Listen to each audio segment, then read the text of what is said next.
अब सब सुनने के बाद बताओ कि लालू जी का राज चाहिए, नीतीश जी का राज चाहिए, मोदी जी का चाहिए, कि जनता का राज चाहिए। लोग कहते हैं जनता का राज चाहिए। फिर मैं दोबारा पूछता हूँ, भाई जिसको लालू जी का चाहिए लालू बता दीजिए, जिसको मोदी चाहिए मोदी बता दीजिए। फिर सब लोग कहता है ना भैया हम लोग को जनता का राज चाहिए।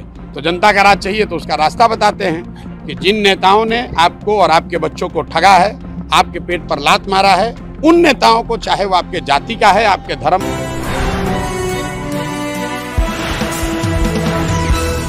सभा में भेजेंगे। महिला संवाद किए हैं, क्या करेंगे, किस तरीके से भेजेंगे? बिल्कुल जन स्वराज 2025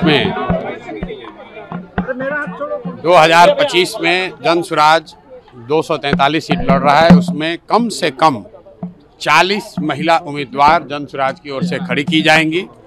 दूसरी बात हमने ये भी कही कि 5 वर्ष का और समय मिला। 2030 में कम से कम 70 से 80 महिलाओं को जन स्वराज के प्लेटफॉर्म से प्रशिक्षित करके उनके पीछे अपनी ताकत, बुद्धि, शक्ति, व्यवस्था लगाकर उनको नेत्री बनाने का जो अभियान है वो शुरू किया है।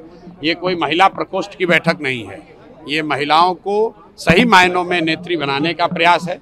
जो मैंने और 4 बातें कही वो भी आपने सुनी कि जब तक महिलाओं को आर्थिक आज़ादी नहीं मिलेगी तब तक उनकी भागीदारी समाज में समानता के आधार पर नहीं हो सकती है। इसलिए जन स्वराज का जो पूरा अभियान है कि सबसे पहले 40 महिलाओं को विधानसभा में जिताकर पहुंचाया जाए।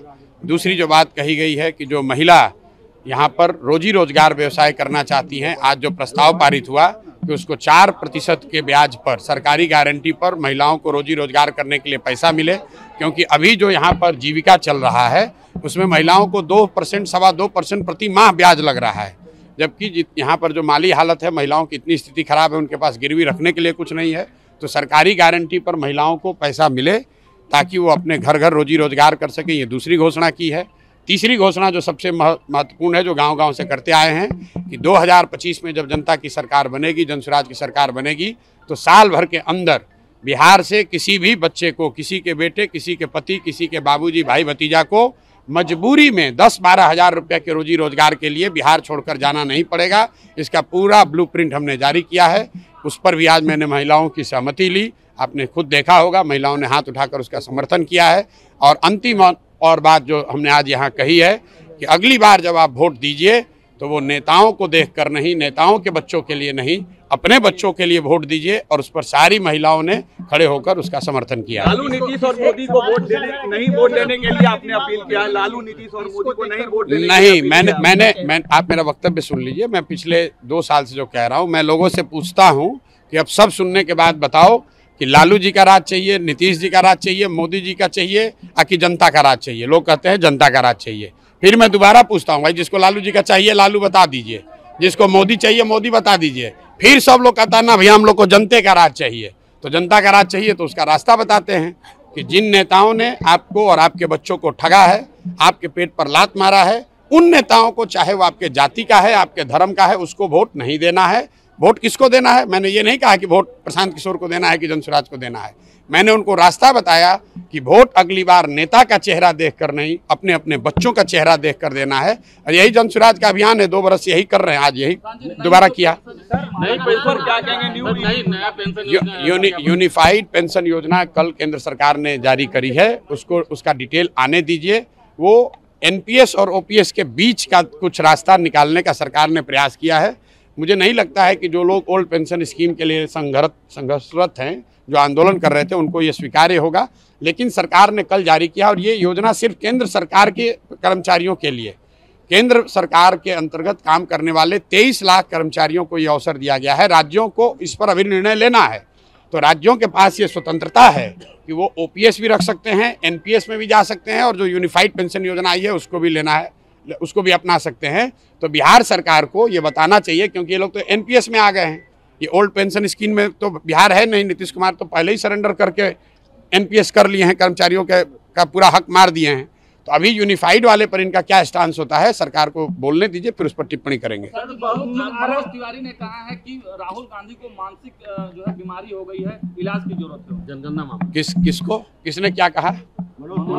अब भाई ऐसा है कि जिसने वक्तव्य दिया है वो भी हमसे बहुत बड़े नेता हैं, जिन पर वक्तव्य दिया है वो भी हमसे बहुत बड़े नेता हैं। हम अपनी बात कह सकते हैं, बिहार की बात कह सकते हैं, बिहार में के समाज, बिहार के बच्चों की बात कर रहे हैं, जनसुराज की बात कर रहे हैं।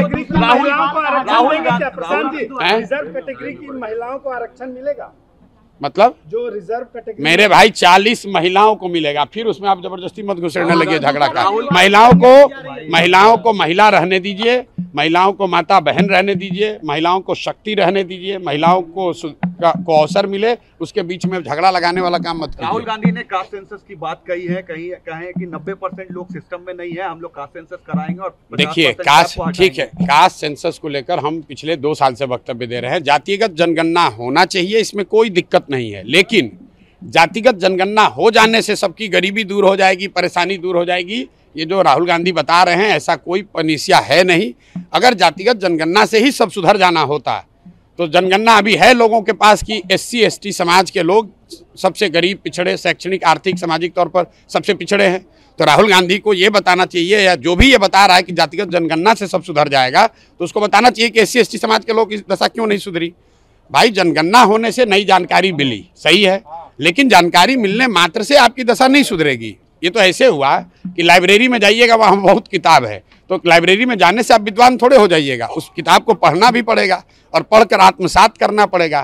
तो राहुल गांधी जी को ये बताना चाहिए कि भाई 60 साल से ये आपको ज्ञान कहाँ आपका गया था। 60 साल से तो आपके लोगों की सरकार थी, तब जनगणना करके पूरे देश का भला कर देते। चलिए मान लीजिए अब उनको अक्ल आया है, अब उनको समझ में आई है बात, तो जनगणना जिन राज्यों में कांग्रेस की सरकार है, तेलंगाना में है, कर्नाटक में है, हिमाचल में है, वहाँ पर करके गरीबी दूर कर ले। हम लोग सब लोग उनके पीछे उसी मॉडल को मान लेंगे। अगर जातिगत जनगणना से गरीबी दूर होती तो बिहार में तो जनगणना हो गया, तो यहाँ गरीबी किसका दूर हो गया। राहुल गांधी जिस कांग्रेस के जहाँ जहाँ सरकार है वहाँ जनगणना करा के गरीबी दूर कर ले, हम लोग सब उनका झंडा उठा के घूमेंगे, उसी मॉडल को फॉलो कर लेंगे।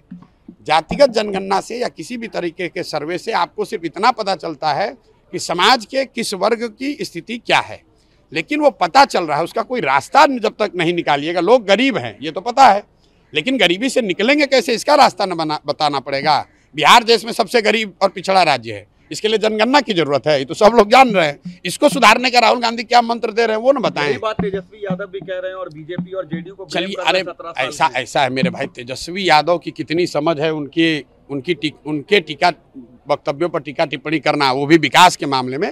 तेजस्वी यादव जात के मामले में बोलें तो उस पर टीका टिप्पणी हो सकती है, रंगदारी बालू शराब माफिया पर बोलें तो उस पर टीका टिप्पणी हो सकती है। ये लोग हाँ क्राइम पर बोले तो उस पर नहीं, ठीक है, क्राइम पर बोले उसका जवाब देंगे।